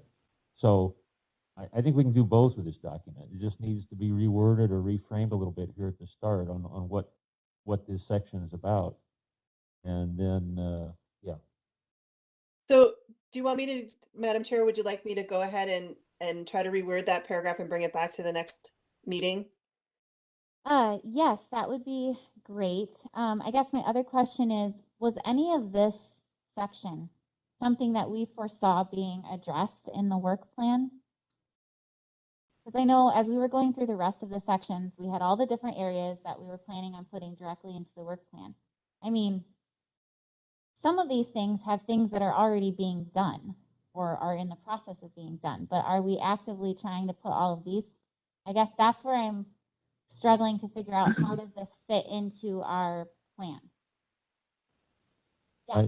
I see some work plan tasks here. For example, like I said, maybe someone knows. I don't know how much some of these discretionary things cost. One task would be to identify what we think the ongoing costs of some of those discretionary things are. We might find out we're not going to save that much money from something, or that it might be significant. So to me, that's a task in the work plan. I wouldn't necessarily disagree. I guess my question is just more of a formatting question. How do we make that make sense with our, are we just pulling a few random things out of here?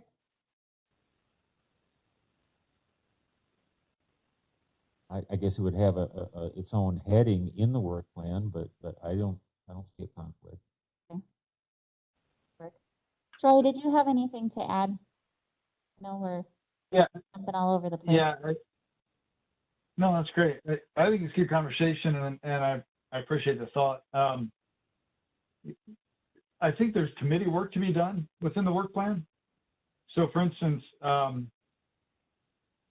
if you look at Simon's, you've got a strategic priority of focus.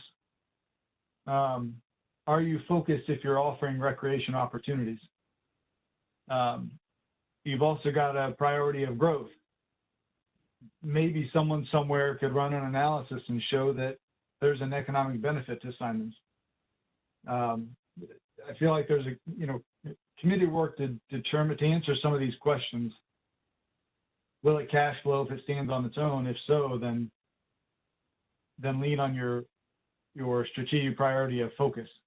If somehow it can be demonstrated that there is economic benefit to it, and again, maybe the airport is a good example. We've heard and seen the economic impacts of the airport through payroll of Cardinal Glass or what have you. It could easily be said that, well, let's get out of the airport business. However, your strategic priority of growth may suggest you need to keep the airport. UW Richland, who knows? It's obviously a drain on funding, but it's also an enormous possible asset for growth. So I feel like there's committee work to answer some of these questions, and maybe that's the work plan. So too with roads, and we could assist with this if needed. What is the commuter traffic on the county roads? And do you prioritize commuter traffic? Get Darren Gudgeon to advise, or maybe Carrie. I think he's the emergency response. What are the quickest and best ways for emergency services to get around the county? what are the freight roads and the commuter patterns, overlay that with the age of the roads, and then you can properly inform based on your strategic priorities which roads to invest in first, right? So I think applying your strategic priorities to answer some of these questions may help you focus and move each one forward to either double down and invest in, find a new use for, or cut loose. But at this point, it doesn't feel like there's sufficient information on any of them to make that decision. But I think the framework is there in your strategic priorities and some of these questions.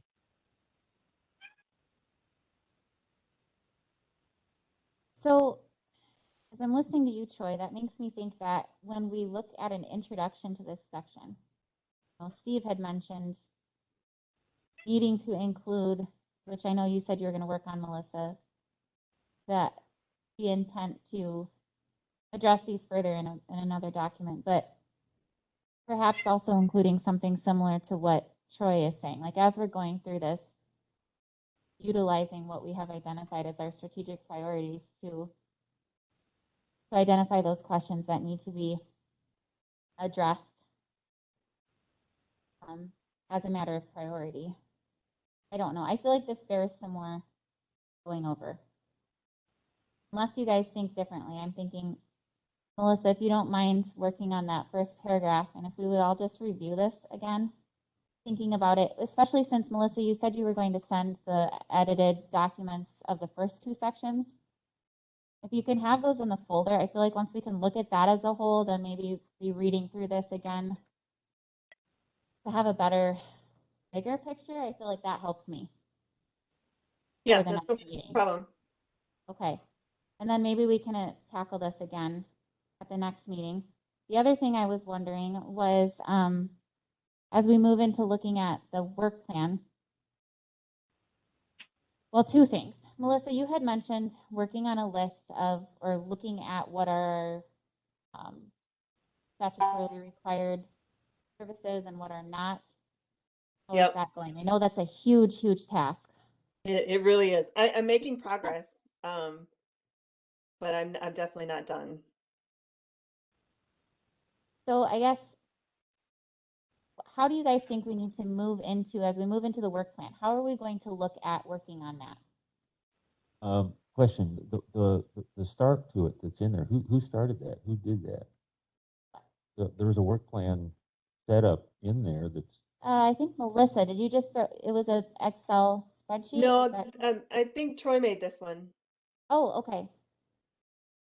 anyway, I agree, that's gonna be our next big chore, but I don't think it has to be done before this document is issued for use. No, but I do think like we need to, what is our steps for moving to that? Do we need to, before we get to that point, is this where we're going to bring in, we had talked about getting more input from the department heads. We talked about a number of things, of the ways that we could address that portion of it, which is going to be our next big task, and we're trying to get it done in the next little while. So I don't know if any of you had some specific steps that you thought we needed to address first. I feel like we had said once we got this document done, perhaps soliciting more information again from department heads was the next step. Is that correct? Yeah. But I don't see a reason why in parallel to that, maybe each of our homework is to start thinking about tasks that would go into there so that we can really get a jump at our next working meeting. Yeah. Sorry, I'm thinking. I thought there was one other thing I wanted to ask the board, and now I can't remember what that was. Well, I do think we want to talk about surveying our department heads because I think we want input from them. And we're running out of time. We are. Do you feel that we have a better idea of what we want to ask after going through those documents, or is that something that we need to come back to the next meeting after reviewing our edits? Do we want to try to tighten up or make more specific the questions that we had sent out? I think that the questions need to be revisited. I thought it was very interesting feedback we got from Darren and Tracy, but seemed like they were not enlightening enough in what we're trying to do here. So I think we ought to revisit those questions and see if we. Well, we have a few minutes. We could at least look at what did we ask Oh, or what it was. I know we asked them about our strategic priorities.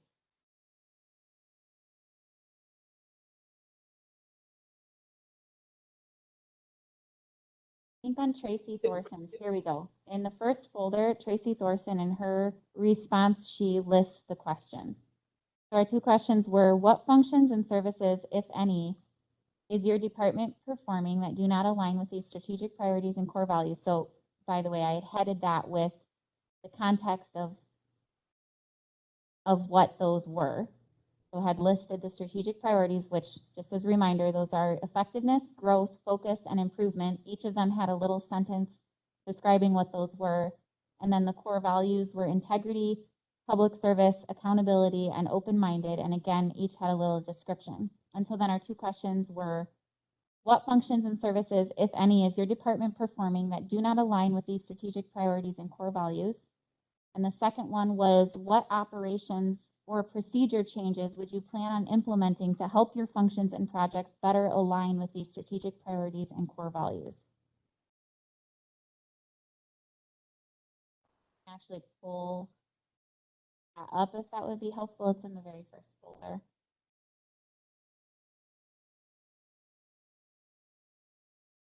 Yes.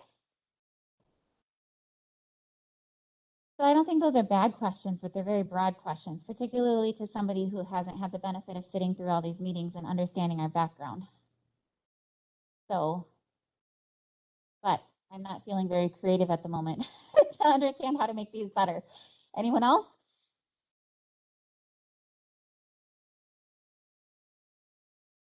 Silent. Okay. I guess one question I might add to this is have them look to the future a bit. Those same context questions or point you gave them, but then to, I mean, we're saying implement functions and projects, but I'm saying what's their view of the need they see that they're What if we actually sent them our somewhat finalized edits on the first two portions for them to review? I feel like that would give better context. have a problem with that. We're Melissa, gonna see them thoughts? eventually.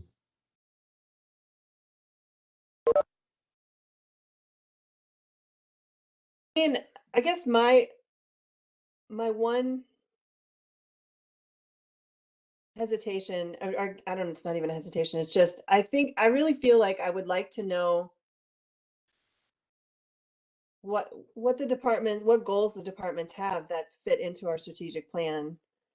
And I That don't, could be a specific question because we didn't ask that really. right. I mean, I think that's one thing that's missing. Yeah, that's my point. I think that's missing. I think, because in my mind, I really wanted to know, and I want to know the same thing coming from the committees, to be quite honest, because I think they have a different point of view than the department heads. And I don't know, I feel like there's no reason why, even when well, especially since we're focusing inward, I don't see why we can't ask each committee, each department head a goal that they could list that does fit with our strategic priorities and core values. So if you guys will bear with me, can we just review what is what is our goal for soliciting information from the department heads? What are we hoping to gain? I mean, you mentioned you want to hear their goals, but overall, what are we trying to get from them? I feel like that maybe that will help us. Well, we want buy-in. I think we want to involve them in the process so that they believe in this document and believe in what we're trying to accomplish and will help us accomplish this. Okay, so we want buy-in. And the second one is their specific knowledge that of how things get done that we don't necessarily know. So there could be things we're saying here that are more difficult or easier than we understand, and Expertise is the other thing we're hoping to leverage. Okay, so how do we capture those two things? Can I add a question Yeah. just to further make things messier? No, that would be great. Conversations like this, I reflect back to the military days, and everything was kind of broken down at a strategic level, which was a battalion, brigade level, and then you had your operational level at a company level over what I would see at department level, and then all the tactical level of what you're actually physically doing to support those types of things. So in this conversation, when we're asking for departments to solicit back information, are you looking for them to address the actual kind of things of what I'm seeing as a strategic level document, or are you looking for feedback on operationally, how am I responding to it, which would go into a work plan? And that would be my question as well. I could not state it like that. Thank you for stating that. So what do you guys think? That's kind of what, and to me, it's, again, I was saying earlier, it's like, this is the what, the how is the next step.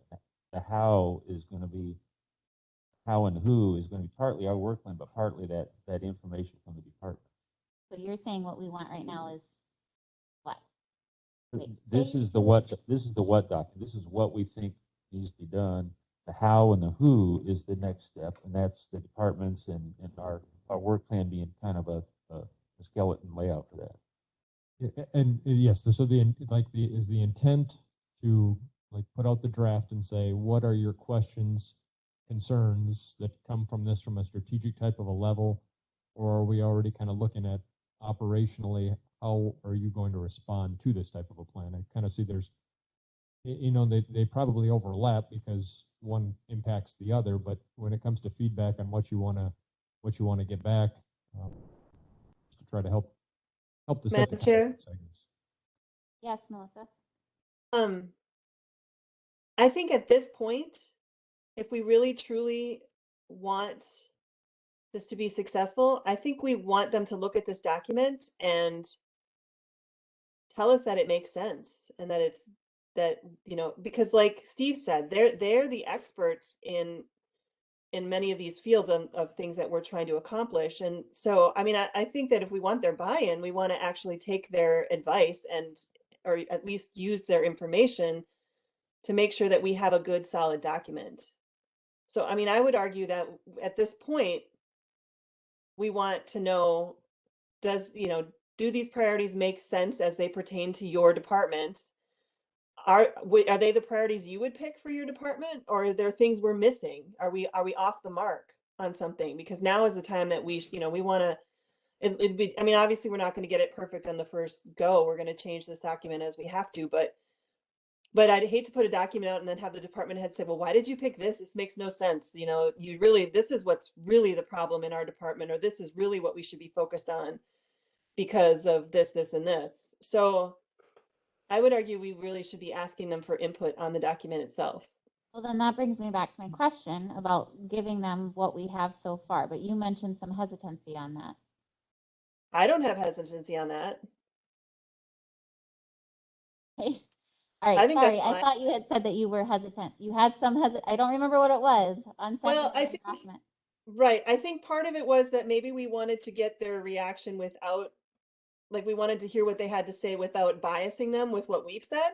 But at this point, I think we just need to tell them where we're at and then ask them, does this make sense? And we may not agree with everything they say, and that's fine, but I still think we should hear what they have to say about, do these strategic priorities make sense? And is there something we've missed? Okay, so if we give them the document with that background info, then how do we want to rework the questions that we had asked? Now that we know that we need their buy-in, we need their expertise and information on this, their eyes on it that we don't have, because there might be parts of this that make no sense operationally. And then you said the priorities making sense for their department, which kind of is the same thing. I mean, do we just want to add a third question that says, did we miss anything? Is there a strategic priority that you think is really important that we've missed, or that, that should be added to this, or something along those lines? My other question is, did we clarify within the document itself, or do we need to clarify to them that there will be an attached work plan that goes with this, and the fact that we're gonna need input at that point as well? I don't know if we stated that clearly. A cover I mean, I letter, don't, a oh, cover sorry. letter could say that. Right. Sure, how we address that and wondering within the document itself. Anyways, that's a bunny trail. Okay. So you don't feel like we need to make the 2 questions that we have more specific? I mean, You I realize mentioned that goals. didn't one of, Sorry. didn't one of them email back saying that they specifically were a little confused by the question? I'm trying to remember. Yes, Tracy mentioned that perhaps we wanted to make these a bit more specific if we were hoping to get better information, essentially. In the context of the last one we had issued out was just based at the, you know, the premise of the strategic priorities and the core values. So it was very limited. Yes. I do think if we give them the whole document, that might clear up the confusion with these 2 somewhat general questions, unless you guys think differently. Yeah, without, I guess, to try to still get the realm of an unbiased type of a thing. I guess I would have concerns on trying to formulate questions that aren't already setting a kind of a direction and an expectation. It might be just as soon that you just put the draft out there and say, this is the direction the committee's going in. What are your concerns or what are your questions? If you want more context, we have got these other types of resources, and you can contact me or contact the committee members to ask them kind of what their mindsets are on things, and just kind of tee it up like that. So you're saying instead of even including these 2 questions, you'd essentially just say, give us your feedback. Yes. What do you guys think? I'm fine with that. I think that might be very interesting. And this is just the first 2 sections, is that right? Right. This doesn't include that last section that we're trying to fiddle with. Just chapters 1 and 2. Right, yeah. No, And it doesn't include our rough draft of the work plan yet because it's not. no, that would work for me. The Feel only, any concerns, Kate? the only Yeah, go ahead. hesitation I would have is without specific questions, I worry that they would be like, it's fine, you know, and not really think. I mean, We could maybe, make a requirement, a minimum of 3 paragraph response. no, but what we could do is just say, you don't have to answer these specific questions, but you could say, you know, when reading this document, please think about what functions and services, if any, in your department is performing that do not align with these, and let us know, or what operations and changes would you implement to help with your functions to align with these? You know, like we can propose those questions without making them specifically have to answer them. You know what I mean? Just making them think about these things. Huh? What do you think, Clint? Do you think those are too leading, or would that work? And to also just ask them to give us feedback on too. Yeah, that sounds reasonable. Let me know what you'd like to. Okay, I Questions think to look we'll do that, unless you guys have different. So we would, once I get those edited documents from you, we can include those along with maybe a brief cover letter that just, I guess from the committee, what do you guys think if we include on this cover letter? Because last time it was just a really brief, like, what is strategic planning? This was our goals and values, which we have all of that in the document itself. So in a cover letter, when we're asking these questions, what information do you think we need to include in that? I mean, obviously this is still being worked on, the living document. There's going to be a work plan associated with it. Do you think there's anything beyond that needs to be included in there? In the cover note, those 2 things seem like enough. Gary, Melissa?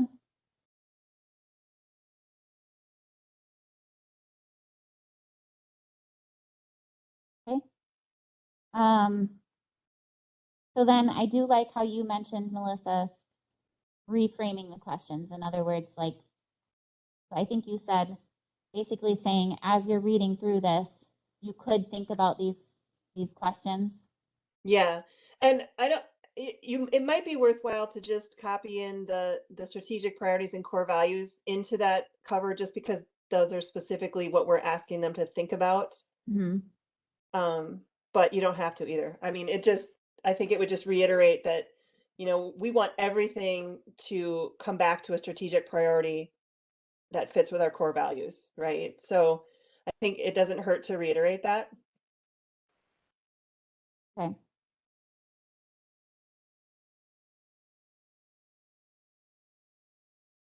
All right, sorry, I'm just writing a few notes for myself. All right, so I will try to get that completed then before we meet. We need to talk about agenda item number 11, as well as our next meeting. I did want to say, I do think that, unless you guys disagree, I feel that we are done with agenda item number 5, that could be removed.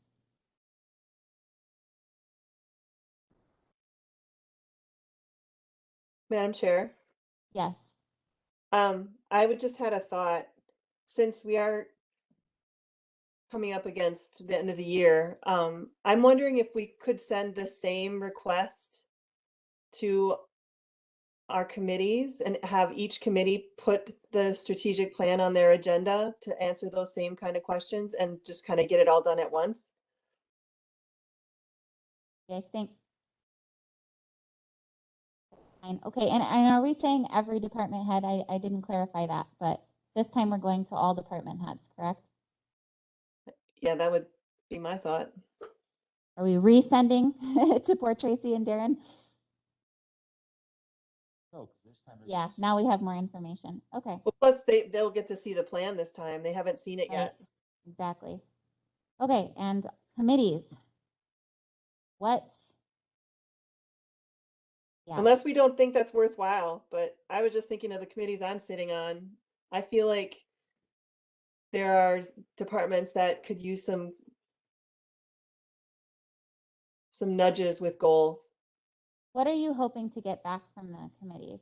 Like, are you wanting a specific Well, letter or I mean, response? yeah, so that's part of the thing I've been struggling with all along is I know that we're trying to keep this very concise and focused, inward focused.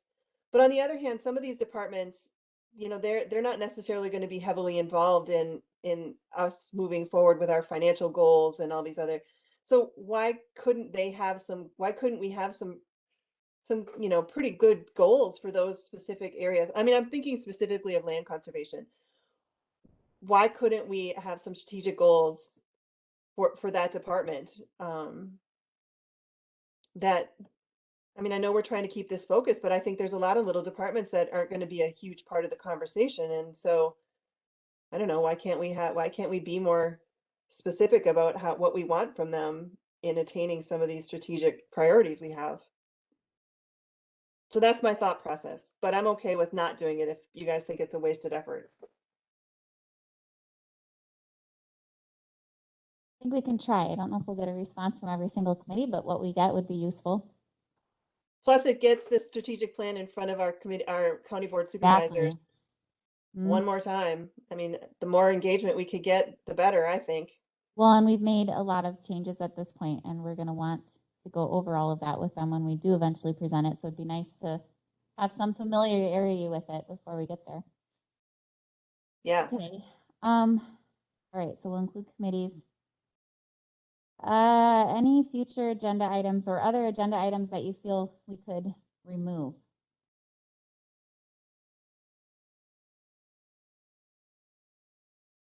I don't think we can remove any other than that number 5, and I think we have enough on our plate right now. Okay, so that just brings us to the next meeting. I would like to make it sooner rather than later. Got a lot. You guys could look within the next couple weeks what you might have for availability. Once again, forgot to bring my planner. So are you talking the week of November 1st? I believe so. Let me pull up my calendar here. So Tuesday and Thursday, well, Tuesday is a finance meeting at 1. Harry And just said Thursday- he's on vacation that whole week. And since we have such a small board, that does make an impact. Could Yeah, and I'm- attend, I could attend virtually. So I know that we have this may be pushing it too close. I know next week we have our county board meeting, but other than that, there's not a lot of county meetings, correct? Is there any way we could go later in the week next week? Would that be an option, or is that too soon? So I have a meeting on Thursday and I'm out of town but I could probably attend remotely if I had to. I mean, I will be attending remotely anyway, but I will just be attending out of town remotely. I wouldn't want it in the middle of the day then if I was doing that though, because that would kill a whole day of not being able to do anything. Which day are you speaking of, Melissa? So I'm out of town the 25th through the 29th, the Okay, whole week, next week. So if I was going to agree to a meeting next week, it would have to be either right away in the morning or in the evening so that I wouldn't have to, my whole day wouldn't be shot with a meeting in the middle of the day. We're going to be doing hiking and stuff, so. could we potentially do Thursday, October 28th in the evening? Are you on vacation already at that point, Carrie? Kind of, sort of. So you could do the evenings, like at night. Like, Even on the next week, November? yeah, like the weekend of like the 1st, like the 8th, somewhere in there. Like if you could do it once the sun goes down, I'm fine. Melissa, what were the conflicts you had in that first week of November. We have finance on Tuesday at 1 and rules on Thursday at 10 in the morning. You've got in front of you, Clint, The property on Thursday afternoon. and I have zoning on Monday. Okay, well, so back to that Thursday, October 28th, the evening. Would that be a possibility? I know that's really pushing it close. Wait, when's the annual? To a Thursday? Is your plan to talk about the work plan? Because we won't have a response from, No, you're right. No, I was thinking we would just tackle that third chapter or work on Okay. that. And so maybe that's too soon. Is that too soon to give us time to? considering I'm leaving on Saturday, maybe for me to get Okay. my part done. All right, what about the next week then? Let's just look at that first week in November. I know we've got other meetings. I could do a Monday evening, I believe. Wait, That's fine with me. No, I could not. I take that back. I have a different meeting, sorry. You guys have finance and personnel in the afternoon. What about that evening? I know that makes a big day. That's fine with me. Evenings we can do. I would prefer, if possible, to do an all virtual environment in evenings. It would alleviate MIS Right. support. Could you do that, a virtual, Steve? And I know evenings are not, I hate to take it sounds like that week, that evenings are only gonna work. Would that be okay we won't necessarily make that a practice. We'll make it work.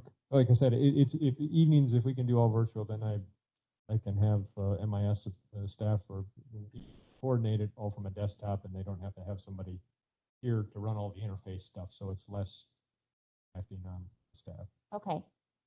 So, Melissa, with your schedule, is that gonna be too early for you to feel prepared November 2nd? I know you had. No, that's fine. That's fine. I'll get it done. So November 2nd then? What time are we thinking? What constitutes sundown? I don't know what time the sun goes down anymore. What time do you usually check the punji pits? This is when you get back in, right? 5:30, 6:30, whatever your flavor is.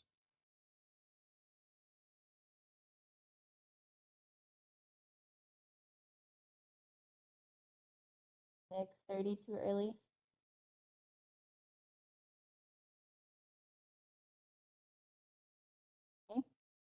Doesn't sound like you plan on getting them on that night. What did we decide?